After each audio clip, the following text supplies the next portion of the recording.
The delete key stopped clicking. 6 words remained on Quinn Bennett's screen. Keep the shirt, lose the stain. She read them once for meaning and again for rhythm. The sentence had begun as, "Don't let one spill retire a favorite." Everything after that had been subtraction.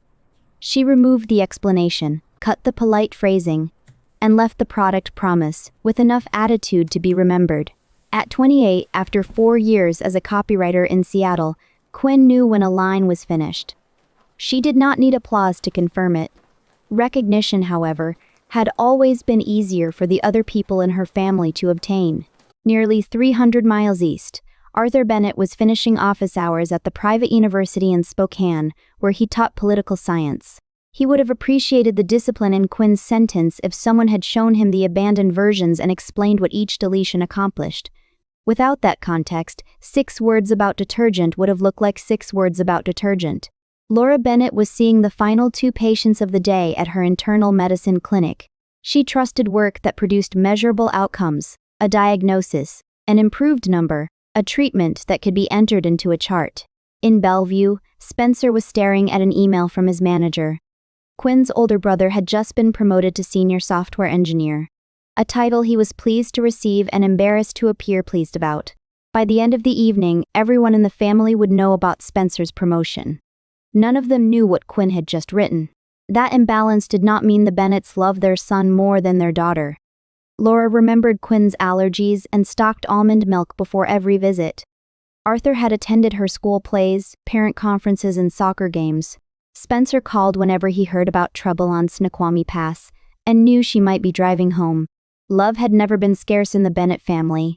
Recognition required a language they did not possess in equal measure. Arthur had tenure. Laura had a medical license. Spencer had a master's degree in computer science. Their achievements came with titles, ceremonies, and familiar steps upward.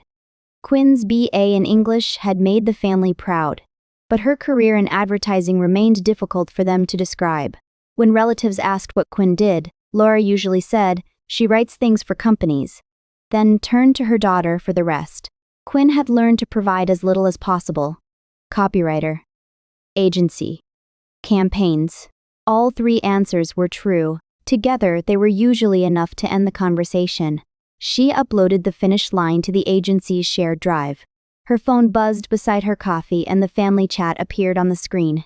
The family group chat, which Laura had named the Bennetts with a blue heart, was filling faster than Quinn could read it. Spencer's message sat at the top. "Got some news. They bumped me to senior software engineer. Pretty wild." He had spent 10 minutes composing those 2 sentences. Spencer disliked appearing proud, partly because pride came so naturally to him that he distrusted it. He had no idea the message would strike his sister as another demonstration of how little effort he needed to command a room. The room did the work. Laura sent a cake emoji, followed by, "Spencer, I'm so proud of you, honey. Dad and I are beaming." Arthur used his phone like a telegraph machine. His single thumbs up counted as exuberance. Aunt Deborah answered, then Uncle Paul, 2 cousins, and a family friend Quinn had not seen since Thanksgiving 2019. She watched the messages climb into the 30s and typed, "So proud of you." 3 exclamation marks, enough enthusiasm to be convincing, including to herself. She loved Spencer. Resenting the ease of his recognition did not cancel that. 47 messages. Quinn looked back at her screen. Keep the shirt. Lose the stain. It was the best line she had written all month. At 5:47 p.m., she uploaded the draft to the agency's shared drive and headed home through Seattle traffic. The next morning, after the client review, Victor posted in Slack, "Client approved. Good to go. Thanks, team." It was a normal message from a busy creative director. Every person on the account had contributed, and Victor was not erasing anyone.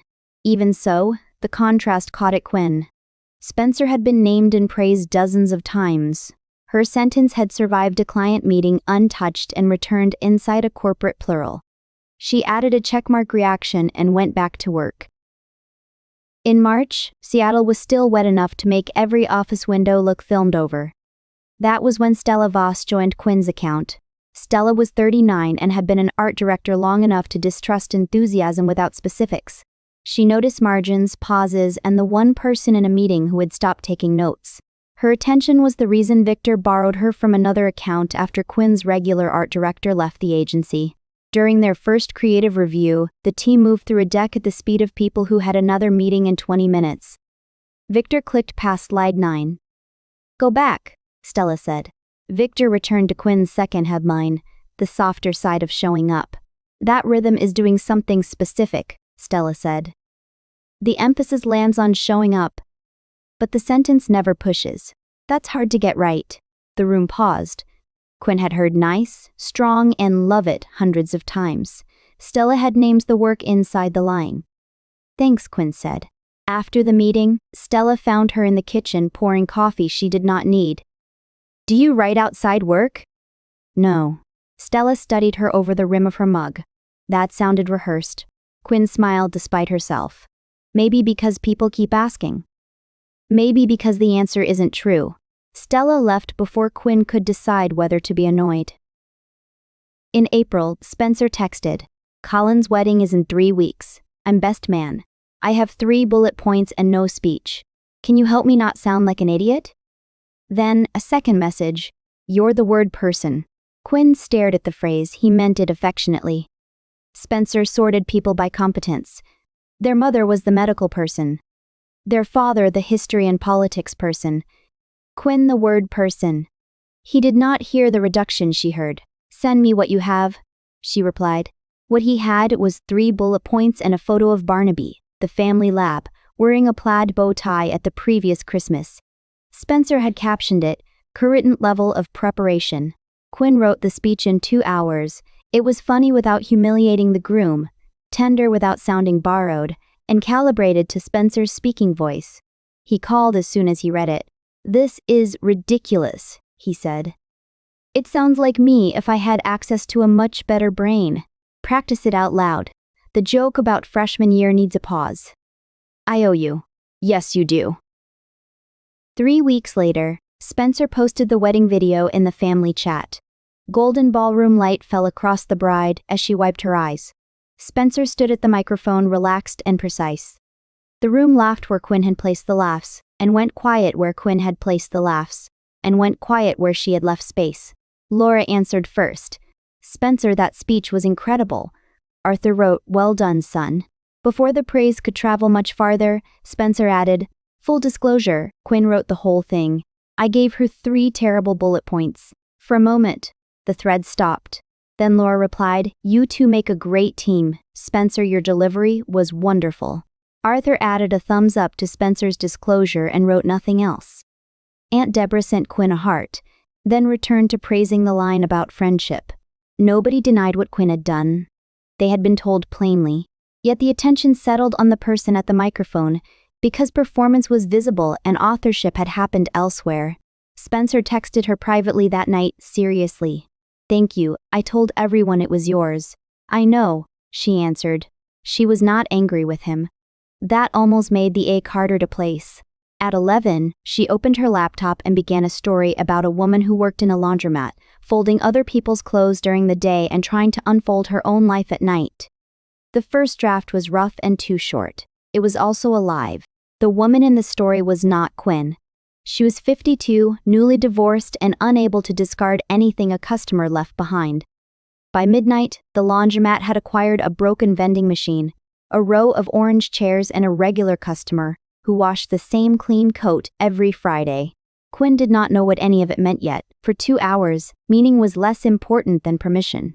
At 1:06 a.m., she reached the final paragraph. She corrected 3 typos, changed the title twice, and stopped herself from polishing the life out of it. Commercial copy rarely allowed unresolved feelings. A brand wanted a promise, a product, and a next step. The story ended with a question. Quinn sent it to her father the next morning with the subject line, "Wrote something, would love your thoughts." Arthur replied 2 days later, "Hey Quinny, I read it. Nice work. By the way, have you talked to Spencer lately? The new role sounds stressful. I think he could use a call from his sister. Love, Dad." Quinn read the email twice. She had hoped for one detail that proved he had entered the story. The note in the coat pocket, the broken dryer, the woman who arrived every Friday. Instead, she got "nice work," followed by Spencer. She closed the email and went to work. In Spokane, Arthur saved the attachment before closing his laptop. He dragged it into a folder beside Spencer's resume and the previous year's tax records. That evening, while Laura watched a medical drama downstairs, he read the story again. He recognized compression and control. He saw that his daughter had a gift.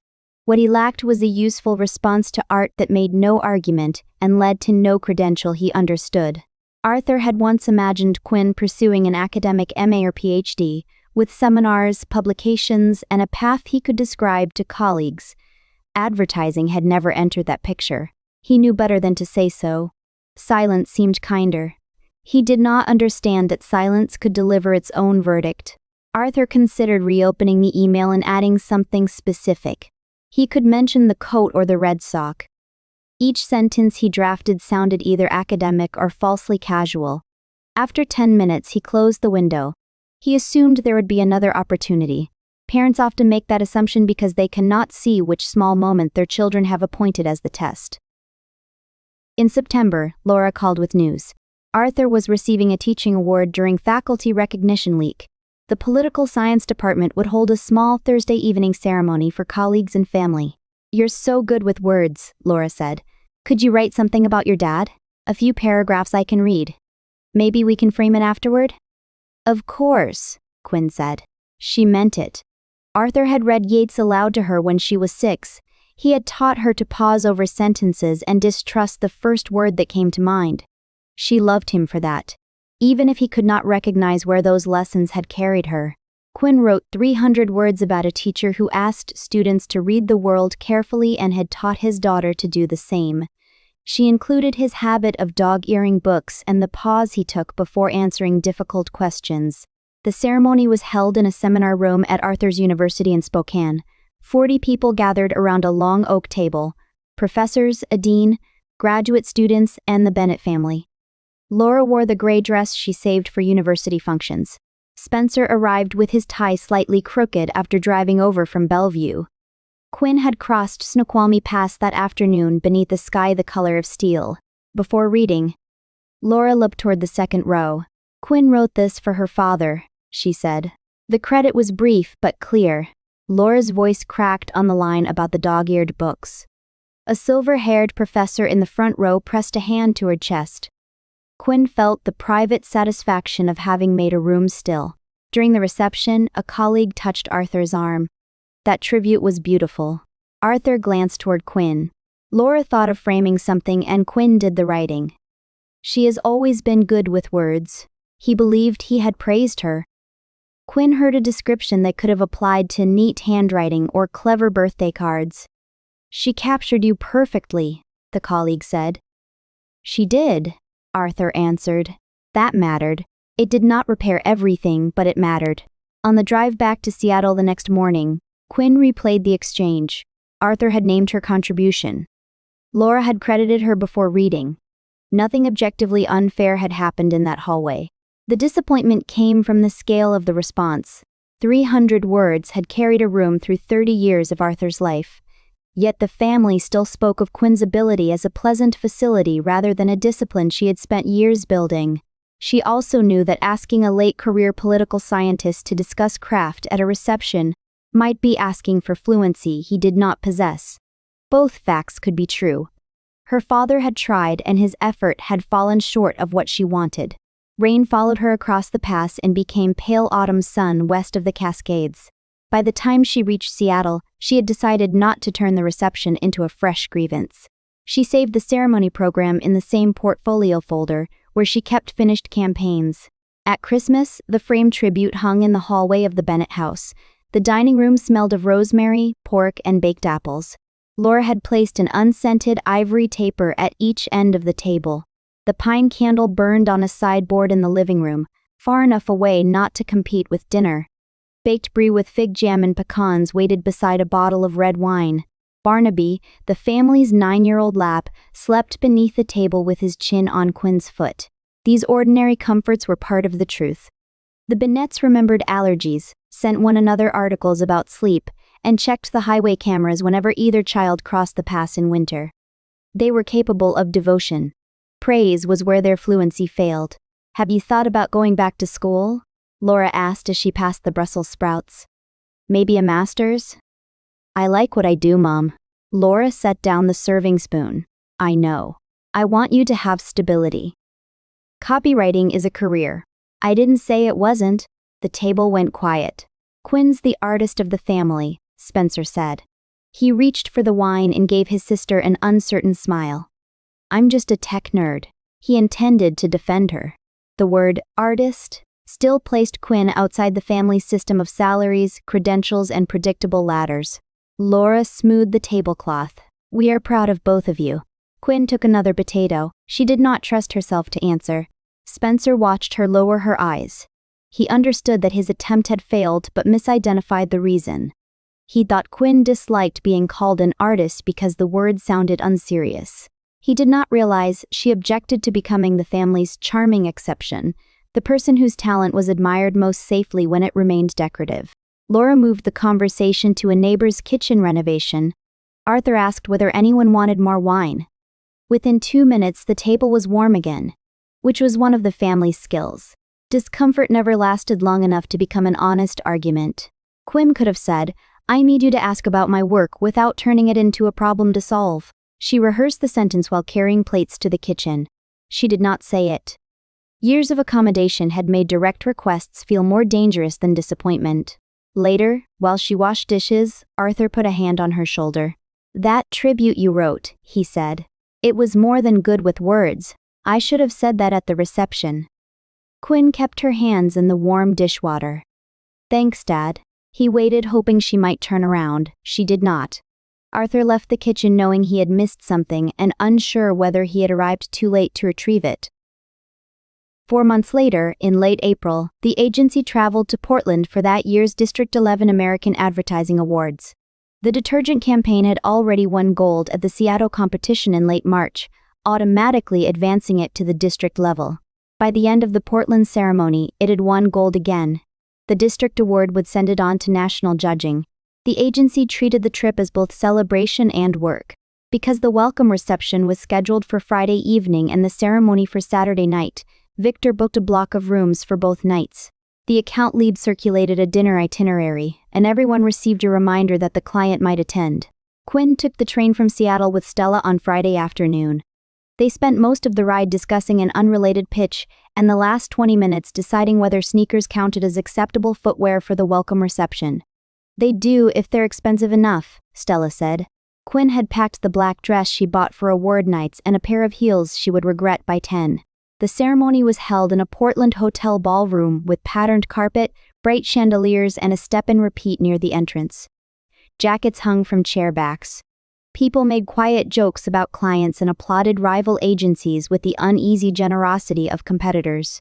The program listed the official credits: Victor as creative director, Stella as senior art director, and Quinn as copywriter, followed by the strategist, account lead, designers, producer, and production partners. When the winning work played, the event graphics displayed the agency, campaign title, and creative team. Quinn's name appeared in small type beside everyone else's. Victor accepted the trophy on behalf of the agency. At the microphone, he thanked the full team, then added, "Stella built the visual system, and Quinn wrote the line that gave the whole campaign its spine." Stella raised her glass toward Quinn. The table applauded. This was recognition. Quinn knew it and let herself enjoy it. Victor returned with the District Gold ADDY and placed it at the center of the table. The trophy carried the campaign and agency names. The individual credits lived in the program, the entry record in the portfolios of the people who had made it. "Hold it," Stella told Quinn. Quinn lifted the trophy for the team photograph. It was heavier than she expected. Victor stood on one side and Stella on the other while the account lead pulled 2 junior designers into the frame. For once, Quinn occupied the center because Stella had quietly arranged it. Afterward, Victor gave her the printed program. "Keep this one. Clients lose credits, award websites redesign themselves, paper survives." He was right. Quinn wrote the date inside the cover before placing it in her bag. Later that night, back in her hotel room, Quinn opened the family chat and posted 2 photographs: the agency team holding the trophy and the campaign key art with its 6-word line, Our detergent campaign won District Gold ADDY tonight. I wrote the copy and now it goes to nationals. Laura responded with 3 gold hearts. That's wonderful, honey. Congratulations. Arthur wrote, well done. Does the agency give the team a bonus for this? Spencer added a fire emoji. Knew the word person would clean up. A few more reactions followed. Then the conversation stopped. A few minutes later, Laura called from Spokane. She wanted to know what the campaign looked like and whether Quinn had written all 6 words shown in the photograph. The question was clumsy but sincere. Quinn explained that the campaign included print, outdoor and digital pieces, and that Stella had built the visual system. So this is a major award? Laura asked. It is in our industry. Then I should have made a bigger fuss. I'm proud of you. Quinn thanked her. Laura had needed the skill translated before she could respond. That was progress, though part of Quinn still wished curiosity had come before calibration. Nobody had ignored her or insulted her. The achievement simply failed to expand in their imaginations. Spencer's promotion had produced 47 messages because they understood promotions. An advertising award gave them nothing to hold except pride in a daughter whose profession remained abstract. Quinn set the phone face down. For the first time, she did not use their limited response to reduce the size of her own accomplishment. In early June, about 5 weeks after the Portland ceremony, the national winners were announced. The detergent campaign did not appear on the list. The agency Slack filled with hearts, jokes, and promises about next year. Quinn was disappointed for one afternoon. District Gold remained real. In July, Stella texted her about a 6-week evening workshop held in a rented room above an independent bookstore in Pioneer Square. It's for people who make things at work and want to make things for themselves. You should come. Quinn answered, I don't know. You know. You're afraid the answer is yes. They met for lunch the following week at a diner near the agency. Stella ordered a club sandwich and waited until Quinn stopped rearranging the fries on her plate. Why do you care? Quinn asked. Why are you afraid to say yes? Stella asked back.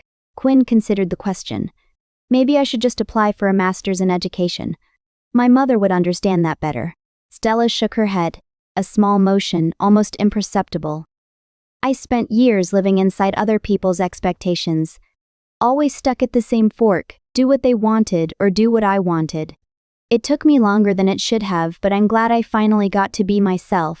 My family isn't toxic, Quinn said.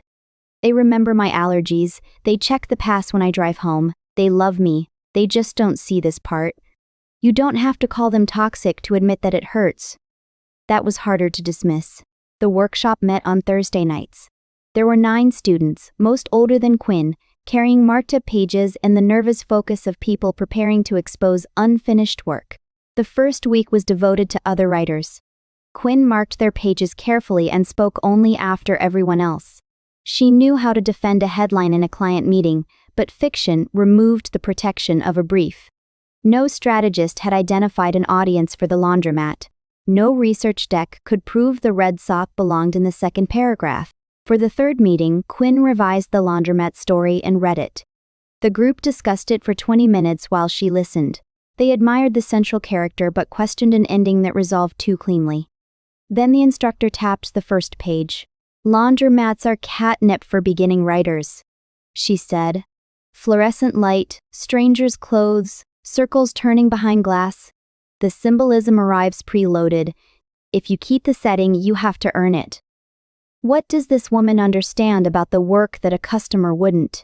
The comment stung because it was accurate. Quinn had rendered the room more carefully than the job. At the top of her notes, she wrote, "Make her good at her work." One reader thought the folding imagery appeared too often. Another wanted more of the woman who brought in the same clean coat every Friday.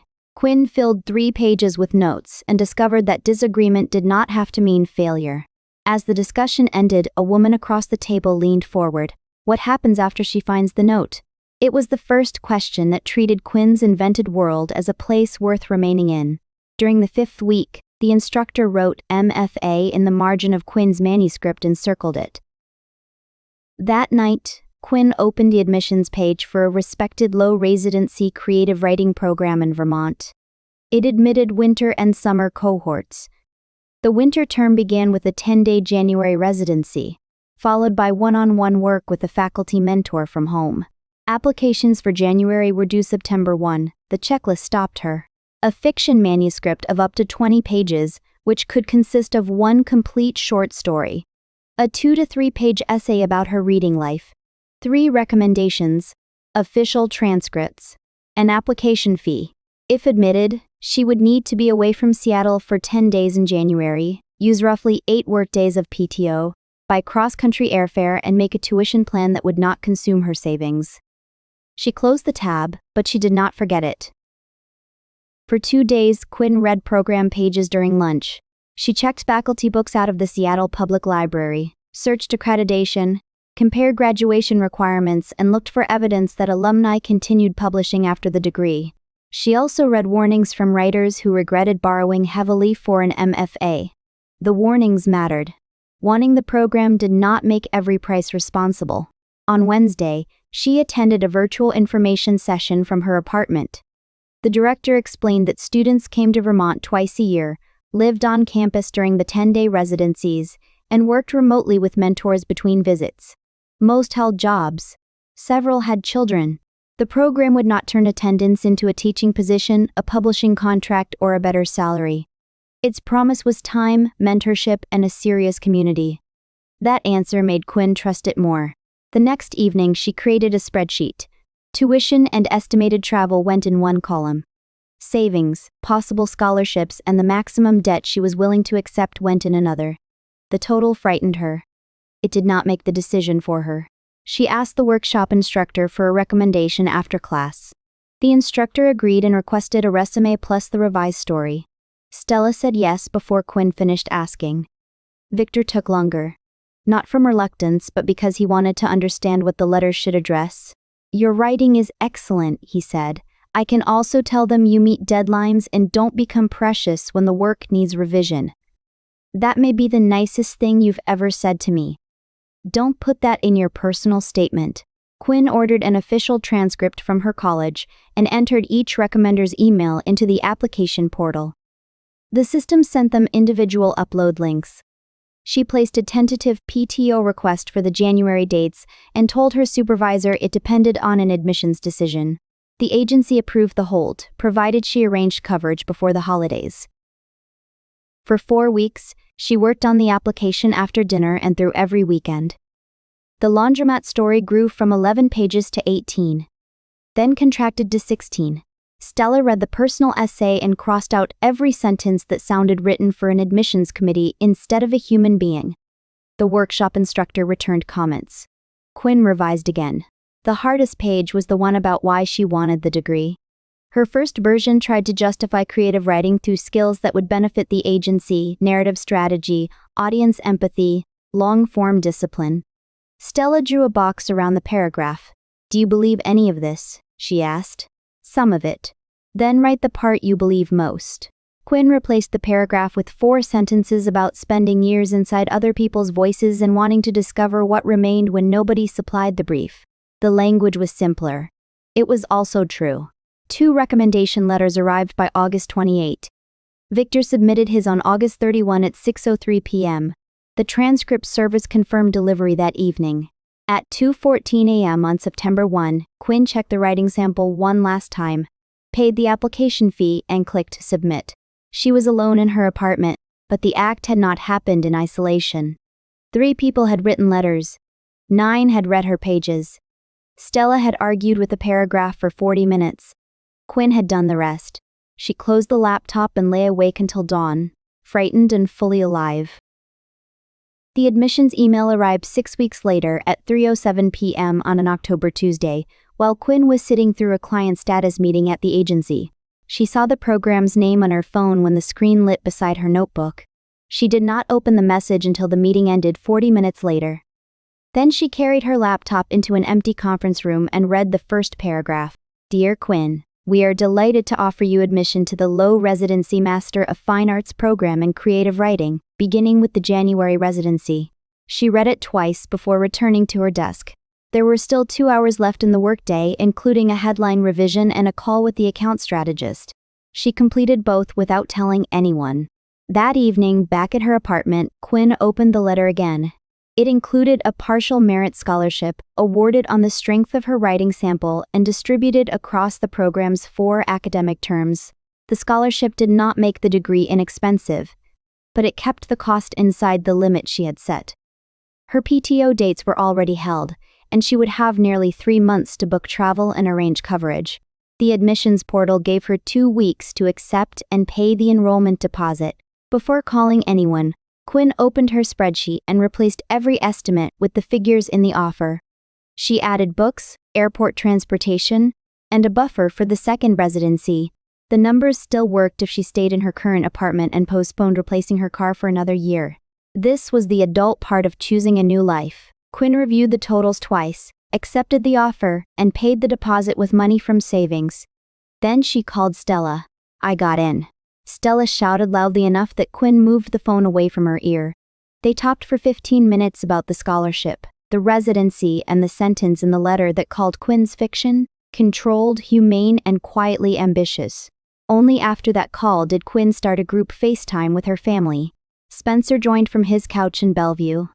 Arthur appeared from his study in Spokane, framed by bookshelves. Laura joined last from her parked car outside the clinic. "I have news," Quinn said.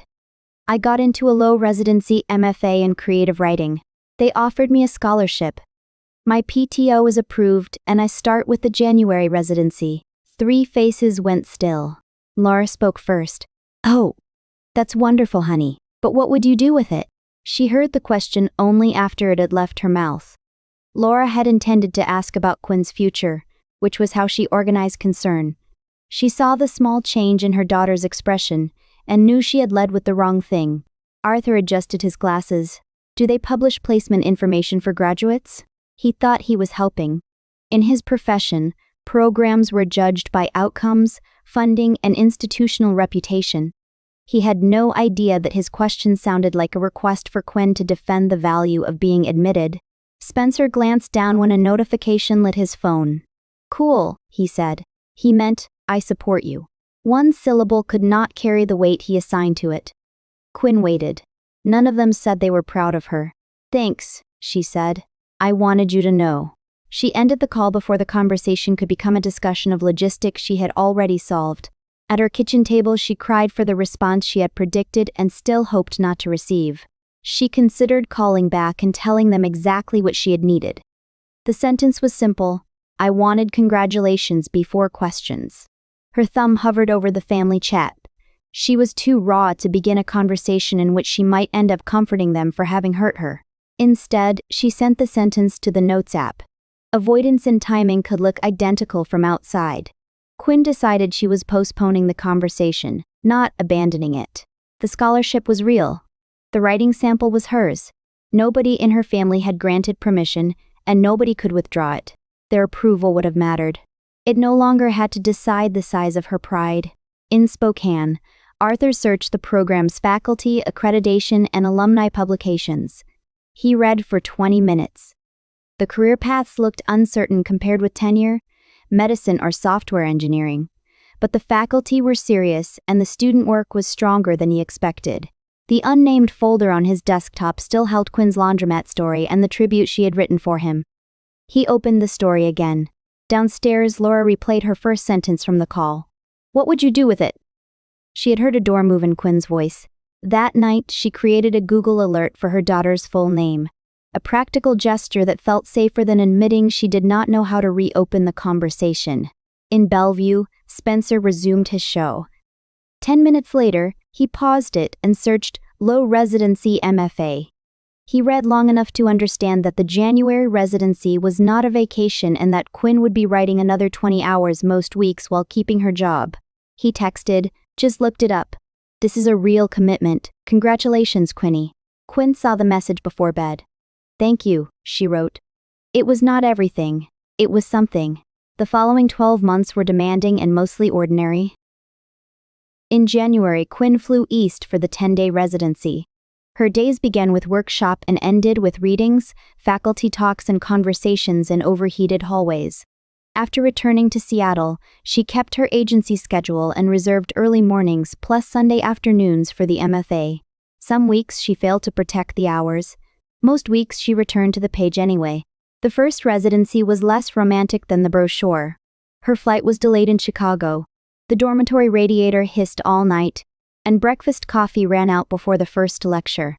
It was also the first place where introductions began with what people wrote rather than what they earned. Quinn said, "Fiction." And nobody asked what she planned to do with it. On the fourth morning, her workshop spent 45 minutes on the laundromat story. The faculty leader challenged an easy reconciliation in the final scene. Quinn defended it, slept badly, then cut the scene before breakfast. Losing 3 pages clarified everything around them. She still went to Spokane for holidays. She still congratulated Spencer when he led a successful product launch. She also stopped volunteering to write other people's speeches. When Spencer asked in February whether she could take a look at a presentation for work, the attachment contained a title slide and 3 bullet points. Quinn opened file. A year earlier, she had built his entire wedding speech from less. This time, she closed it without typing a word. "I'm not writing this one for you. Send me a full draft and I'll give you notes." Spencer's reply came 2 hours later. "Got it." There was no joke and no affectionate reference to his word person. The small coolness hurt. Quinn let it stand. 2 days later, Spencer sent a clumsy but recognizable draft. Quinn added comments in the margins instead of replacing his voice with hers. He revised it himself. During her first MFA term, she revised the laundromat story 6 more times. She submitted it to literary journals in March and received 4 rejections, 3 form letters and 1 kind note from an editor who admired the ending. A small journal accepted it in August and offered a $50 honorarium. Publication was scheduled for October. The contributor bio read, "Quinn Bennett is a writer and MFA candidate living in Seattle. This is her first published story." She stared at the first 5 words. Quinn Bennett is a writer. The sentence did not erase her copywriting career. It named the part she had once treated as conditional. She sent the publication link to Stella, Victor, and her MFA cohort. She did not send it to the family chat. This time she understood the choice she was making. She was not using their silence as evidence against them. She wanted a few days in which the publication belonged only to readers who had followed the work from draft to draft. 3 weeks later, Laura's Google alert surfaced the journal page. She read the story at the kitchen counter in Spokane. Some passages confused her. One detail, a mother folding a child's abandoned sweater, made her sit down. She texted Quinn, "I read it. I didn't understand all of it, but I thought it was beautiful." 15 words. Beneath them was the message Laura had not managed to type, "I looked for you. I found you." Quinn read the text twice. Her mother's praise could not replace the years that had taught Quinn to make herself smaller. It did not need to. It was a genuine attempt to cross the distance. "Thank you for finding it, Mom," she replied. Laura sent a blue heart. Quinn set the phone beside her laptop and turned the lavender pot a quarter turn so the shaded side could catch the afternoon sun. She opened a blank document. The cursor waited. No client's logo occupied the corner. No podium waited for Spencer. No university plaque waited for Arthur. Quinn began a first draft, knowing it would change many times before it was finished. Whatever the final draft became, it would be hers.